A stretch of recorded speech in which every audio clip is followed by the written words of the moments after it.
फिथिखा थुनलाइयारि हान्जानि 500थि खन्थाइ आवरायनाय हाबाफारिजों लोगोसे 9थि बोसोरारि फागुननि गोसो थोलायनाय खन्थाइ आवरायनाय हाबाफारिया सानसेनि हाबाफारिजों बिटिआरनि सदर सहर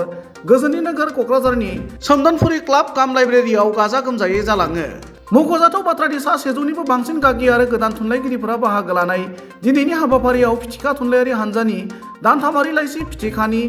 19थि बोसोर 74थि बिसानखौ बेखेवनाय जायो। बेजों लोगोसे गागि थुनलाइगिरि सार्सिल ब्रह्मनि अख्रांसे गुवार मुंनि सल'मा आरो बेवहायब्लाबो मुंनि सुंद' सल' गांनै बिजाबखौ बेखेवनाय जायो। गुबुन फारसेथिं दिनैनि मेहेरगोनां खन्थाइ फरायथिनाय हाबाफारिखौ गागि थुनलाइगिरि प्रफुल्ल कुमार हाज'वारिया बेखेवना होनायजों लोगोसे बेसेन गोसा बिबुंथि लाखियो। दानि मुगायाव खन्थाइनि सोमोन्दै सावरायोब्ला खन्थाइगिरिया थांनानै दङब्ला खेबसेबाबो सोंफाबना लायो नों मा साननानै लिरामोन। बिनि उनावथ' गोसोबादि बेलथायलांगोन। बे बेलथायलांनायनि ओंथिखौ लगायनानैथ' आंखौ मनरन्जन लाहारिनि गाज्रि मोनदों। मोनसे खन्थाइखौ आं सावरायदोंमोन डिकनस्ट्राक्सनाव। सावरायनायनि माबाया मनरन्जन लाहारिया बुंबाय खन्थाइखौ नस्थ' खालामबाय प्रफुल्ल हाज'वारिया होननानै। उत्तरा एसे मिथिगौ। बिनि उनावथ' गसाइगावआव थांबाय। आदा गणेश मुसाहारि सिबाय थैनानै थांबाय बुंनानै लाबोला थेवबाबो बुंखानाय गाहाम आं जिहेतु आं बिनि आं एसे माबादों नालाय मिथिगौ। सावनांगौलाय बिनिखौ आंनि लिरनायखौ सावनांगौ होनबाय। आंथ' एब्र'नानै होबाय नालाय मानसियाथ' गैला आं मा ओंथि बाहायो आं मा ओंथि दिहुनो बे ओंथि दिहुननायाव थुनलाइया डिग्रेड जाया ओंथियाबो डिग्रेड जाया ओंथिया एरोसो ओंथिया जेसे एरगोन खन्थाइनि भेलुआ बारायगोन दा सावनांगौसो जाहैबाय बे जोंनि मेलेम बर' मेलेम आंथ' बिनि उनाव आं लिरथ'बाय दासिम दा लिरोबाथाय गाज्रि गाज्रि ओंखारो आंनिया बबेबा बबेबा थारमाने बे माबाया आदा उदिर ब्रह्मआ माब्लाबा फरायबाय आङो एब्रा खालामबाय थायोना आङो ओमफ्राय नर्मेल ट्रेनाव आं खारखाया एब्र'नो रोङाब्ला थुनलाइया सोलियाबो जोङो थुनलाइ सावरायनाया फैबानो जेब्लाबो गोदान गोदान फोथार नागिरनांगौ होमबासो थुनलाइनि ओंथिया बारायगोन थुनलाइनि सावरायनाया जों माने इंराजियाव गोथाव सोदोब बुंलाङो क्लोज एन्डेड अपेन एन्डेड क्लोज एन्डेड जानो नाङा जोंनि सावरायनाया अपेन एन्डेड जानांगौ आं नैबेसिम लांबाय नैबेसिम फैबाय दा नैबेवहाय दंफैखायो आङो आगानथाम बारायगोन अपेन एन्डेड नालाय बिनि उनाव सोरबा फैगोन बियो आरो आगानब्रै बारायगोन नङाबा जोंनि मोनसेखौनो सावरायबाय थानाय बिए पास जाबाय एम ए पास जाबाय बिनिफ्राय मा जागोन बाहेरायाव थाङोबा मेरलाथ' बयबो फरायो मा बुंनानै फैयो आं मिथिया खिन्थु जोंनि थुनलाइखौ बबे स्टेजाव दोनदों जोंहा एसे हुस थानांसिगौ दासिमबो जोङो आं मिथिनायाव बेवहाय अदिर ब्रह्मनि खन्थाइ ओमफ्राय बादल बसुमतारिनि खन्थाइ बे सानै मानसिनि खन्थाइनि इभेलुएसना दाबो जायाखै बिजय बांलानि खन्थाइ इभेलुएसन जायाखै दा अदिर ब्रह्म थानायखाय अदिर ब्रह्मनि खन्थाइखौ आं बुंलिया बिथांनि खन्थाइयाव क्वान्टाम जाम दङ थारमाने थ'आ दानस' कानेक्सनखौ खोमाबाय थायो बे बुद्धि खालामनानै कानेक्सनखौ खोमानानै होयो रोङाब्ला खन्थाइनि कानेक्सन मोननो गोब्राब बिनि खन्थाइयाव बादल बसुमतारिनि खन्थाइया जाहैबाय कथा कबिता धरननि कथा कबिता गसे नङा बे मोनसे हारसिङैनो मोनसे धाराखा बिथांनि खन्थाइया बेफोरखौ जों सावरायाखै दाबो आरो बेनिफ्राय बर'नियाव मोनसे मास्टारपिस दङ खन्थाइ जों दासिमबो हुस गैया बे जाहैदों बिजय बाग्लारिनि आंनि अनजालिया मोसाफाख्रि बे खन्थाइखौ दाबो रावबो सावरायाखै 100 हात गोजानाव थायो मानो थानांगौ जायो होनोब्ला एक नम्बरा जाबाय बे खन्थाइया साइक' एनालाइसिस दं साइक' एनालाइसिस गैयाबा साइक' एनालाइसिस रोङाबा बे खन्थाइखौ सावरायनो गोब्राब आरो बेनिफ्राय बहाय ट्रेडिसन दं जायखौ दोरों होननानै बुङो जों दोरों दं बेनिफ्राय मिथ दङ आइजोनि सानस्रि दङ मोसाफाख्रि गावखौनो बियो मोसाफाख्रि माने गिथावथाव हिनजावबो होनदों अनजालिबो होनदों दसेनो अनजालि दसेनो मोसा दसेनो अनजालि दसेनो मोसा बारस' ओरैबायदि गोथाव बे खन्थाइया फरायबासो गोथाव मोनो खिन्थु हाबजेननो गोब्राबथार सिङाव दा बे जाहैबाय दा आङो फिथिखानिफ्राय फैफिनसै साख्रिआवला गौथुमनिफ्राय लानानै ओरैनो लामसाम बुंनोसै बे जाहैबाय आङो 94 क'क्राझाराव फैदों क'क्राझाराव असान्थिखा आं बे आरएनडिआव थायोमोन असान्थिखा सुगैखा बिनि गेजेरावनो बे आदा सारदा मुसाहारिमोन दंमोन बिसोर माने माबा माबि मावनो जुजिबाय थादों बे जुजिबाय थानायाव बिसोरो खन्थाइगिरि जथुमखौ मथा 93 आव खुंदोंमोन खोमा बिसोर फार्स्टखौ ना सारदा दा 93 नङाबा 94 फार्स्टआ नांगोन दा जों एसे दस्रा फिलिंसबो बेनिफ्राय खमायै 96 नङाबा 97 आव गोमाथारदों आय'गआ लिरनाय गैला ओमफ्राय आय'गआ ओंखारथाराखै दासिम गैया सोरबा लिरोबाबो बिराद सालाक एसे बुद्धि खालामना लिरनो रोंबाय आरो दा बाथ्राया जाहैबाय मैया आदा सारदाया बिराद आदा सरदाया बिराद गोथाव होनदोंलाय फंसे बाथ्राखौ आं बुजियाबाथाय खन्थाइ मोजांखानो जायखौ गाव बुजिया बे खन्थाइया बिराद मोजां जाबाय जाहैदों नंगौबो आं बुजिनाय खन्थाइखौ आदा सरदा बुजिया जानो हागौ सरदा बुजिनायखौ आं बुजिया जानो हागौ जेबो उसुबिदा गैया खिन्थु फंसे बाथ्रा दंलाय खन्थाइयाव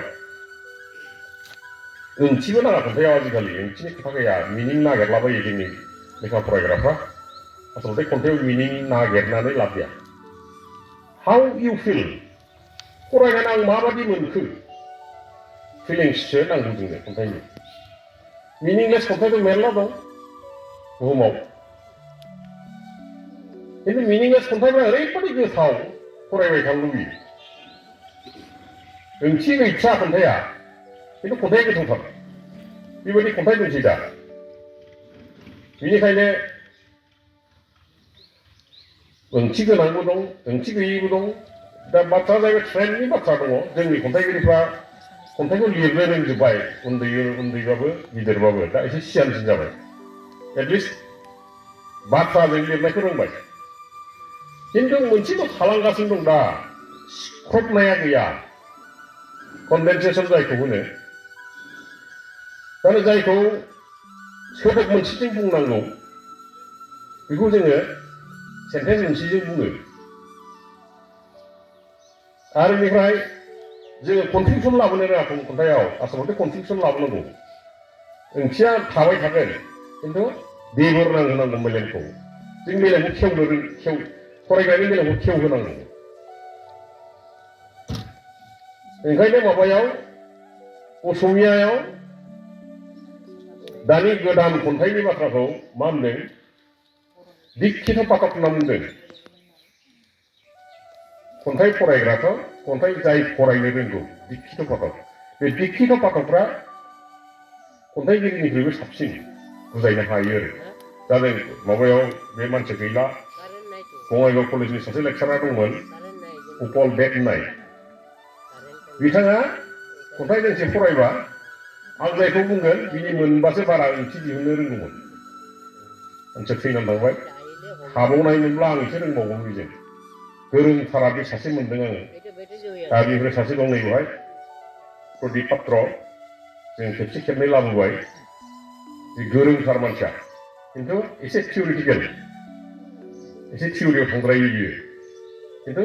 मोजां सावरायनो रोंगौ मोजां फरायो ओमफ्राय गोदान ट्रेन्डजों दानि गोदान थुनलाइफोरखौ मिथिगौ आरो दा जोंनि बाथ्राया जाहैबाय फिथिखा बा साख्रिआवला गौथुमनि खन्थाइगिरिफ्रा बारलांबाय मोनसेनिफ्राय मोनसे स्टेज बारलांबाय बारनानै गोबाङा दङ बुंब्ला एसे गाज्रि मोनगोन बिराद फरायनो बायि बायदि मोनो मानसिफोरखौ अबयसे बर'नि आखलखा बे लेखा फरायमानाया बे केरेक्टारा खाराब्ला दिगदार दङ जोङो खारन बे मडार्निजमखौ जों होनबाय थायोना जों दाबो मडार्निजमाव दं एसे पस्ट मडार्निजम थांनांगौमोन थाङाखै थांहां जायो फैफिनो थांहां जायो फैफिनो मडार्निजमा दिनैनिफ्राय बेसेबां एटलिस्ट 80 years एगौ 90 बोसोर सिगांनो जागायदों 1918 बा बिनि सिगांनिफ्राय फैबाय थादों आजिनिफ्राय TSA लिटखौ लायोबाथ' आरो आवगायबावगोन 100 years जानो हागौ खारन फिलिंसनि बाथ्राया फिलसफि जिथु मडार्निजमनि बे फिलसफिया हयथ' 100 बोसोर सिगांनो फैदों दा जों 100 बोसोर सिगांनो दिनैसो मोनदों बाङालिफ्रा साफा सानै हाब्बाय बाङालिफोराव दङ दा माखासे दं असमियाफ्रा बांलानिफ्राय खावै मालाय सोलिगासिनो दं जों खावनोबो रोङाखै जाब्ला बेयाव जादों जोंहा एसे खावनो रोंनांगोन जोङो मानोना सानसेयैनो रावबो गिदिर जानाय नङा खन्थाइगिरि गिदिर जानो हाया रावबो सानसेयैनो रेयार TSA लिरनायावथ' लिरनि उनाव इंलिसाव इंराजि खन्थाइयावनो मोनसे रिभलुसनारि फिलिंस बा माबानि खन्थाइगिरि फैयाखै बांलायाव जीवनानन्द दास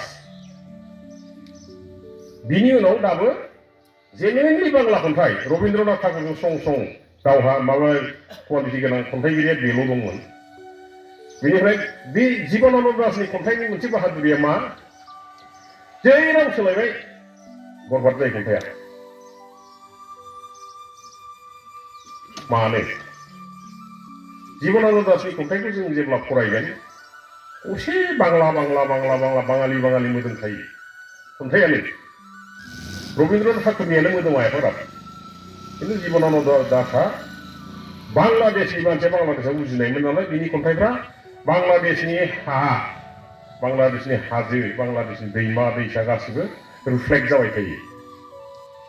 बेखौ इंलिसाव राव सोलायब्ला ओंथिया बरबाद जाहैयो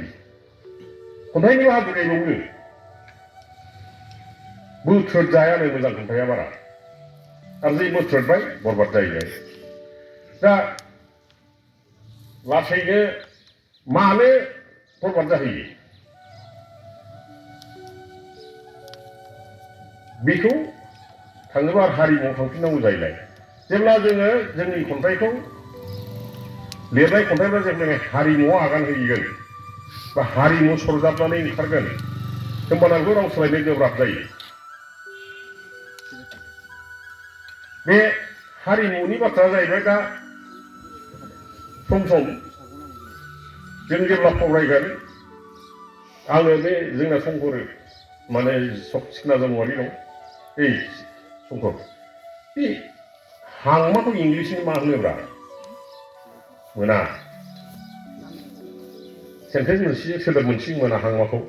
मोननै बा मोनथाम सोदोब जरायनानै बानायनांगोन बिदि इंराजियावबो बिदिनो दङ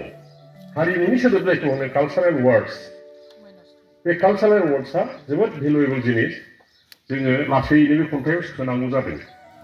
प्रसेनजित ब्रह्म लिरनायाव मोनगोन खन्थाइयाव बारा गैया बेनाव खिन्थु सुंद' सल' दङ बबिया इन्टारनेसनेल लेभेलनि दोंसे बेस्ट खन्थाइ बियो सुंद' सल' ओंखायनो बेखौ राव सोलायनो गोब्राब सोलायदों खिन्थु थावाखै थावहैया हालाय थुनलाइयाव दा आङो बारा बुंलिया माने जोंनि सोलोंनाया सोलिबाय थानांगौ आं मोनसेल' खावलायगोन फरायनांगौ बर'निखौल' फरायबाय थायोबा जोंनिया दावनाय नङा बियो गुबुननिखौ फरायथारनांगोन दानि खन्थाइ फरायनोबा असमियायाव दा सासे दङ दा गरियसि जायफ्रा फरायो रुद्र सिंह मटक बिनिया लेफ्टिस्ट मानसिया सिपिएमनि स्टाइला खिन्थु क्वालिटि दं सोलोंनांगौ दं बिनिफ्रायथ' मेरला दङ प्रणब कुमार बर्मननि दाख्लै मोनसे मोजां नुदोंलाय आङो गरियसिजा बा सातसरि बे मोननैखौ नायोबा असमिया थुनलाइनि खन्थाइनि जौगाखांनायखौ थाल मोनो ओमफ्राय गोदान जोलैनि गथ'फ्रा बे प्रणब कुमार बर्मनाथ' उन्दैयानो बारा गिदिर नङा क्वालिटिया मोजांथार बेना ओमफ्राय नेचारेलि बे खन्थाइगिरिखा ओंखायनो आं बेखौ खावलायबाय जे हानायखौ फरायनांगौ रुद्र सिंह मथ'नि एसे पाब्लिसिटि टाइप जायो एखमबा सिपिएमखौ बाराद्राय बेस खालामनानै बे मोनसे मेसेज हरबाय थायो मेसेज हरोबा खन्थाइया एसे डिग्रेड जायो बारा मेसेज होनो नाङा खन्थाइयाव खन्थाइनि बाहादुरिया मेसेज होआलासेनो मिनिंफुल जाहोनाय बा अरायथावथाव जाहोनाय रिडेबल माने मोनसे फिलिंस फैनाय गोसोआव फिलिंस फैनांगौ आरो बुंनाया अन्नानै फरायलायदो ओमफ्राय जोंथ' बिदिनोसै आलां फालां सोलिबाय थागोन गोदान जोलैफ्रा फैनाया मोजांसै समबाबो जोंथ' बोसोराव खेबथाम गिदिर खुङो साख्रिआवला गौथुम बेनिफ्राय फिथिखा एनिभार्सारि बे जुनाव जागोन जुननि सेकेन्ड सानडेआव जागोन बेनिफ्राय साख्रिआवला गौथुमाव फुजानि सिगांनि रबिबार थारिखआव फिक्सथ' जोंना सोलाय सोल' गैला बे माने फागुन दाननि जायखिया रबिबार सम नायनानै मिलायनानै जों खुंगोन बेखौ एखमबा आखुखौ जायोब्लाबो जोबथारनाय रबिबारा जाखागोन आरो फेल जाला बेनिफ्राय सेकेन्ड माबाया फिथिखा एनिभार्सारिया जाहैबाय सेकेन्ड सेटारडेनि अखानायैनि रबिबार खारन जोङो 2003नि जुन दाननि सेकेन्ड सेटारडेआव फिथिखा फरायजेनदों ओंखायनो बे सेकेन्ड सानडेआव जों फरायबाय बेनिफ्राय फुजानि सिगांनि रबिबाराव जोङो क'क्राझार बर' साख्रिआवला गौथुम थुनलाइयारि गौथुम सोरबा सोरबा जिल्ला लगाय बे जिल्ला सोदोबा गैया खिन्थु क'क्राझारनि थुनलाइगिरिफोरनि खन्थाइगिरि गौथुम बियो दा आं बारा बुंलिया जोंहा जागायनायबो दल दामग्रा फैबाय खोमा होमबालाय जागायदिनि बारा लेक्सार होफ्रांबाय सुबिदा मोनबा होनायाव बांद्रायो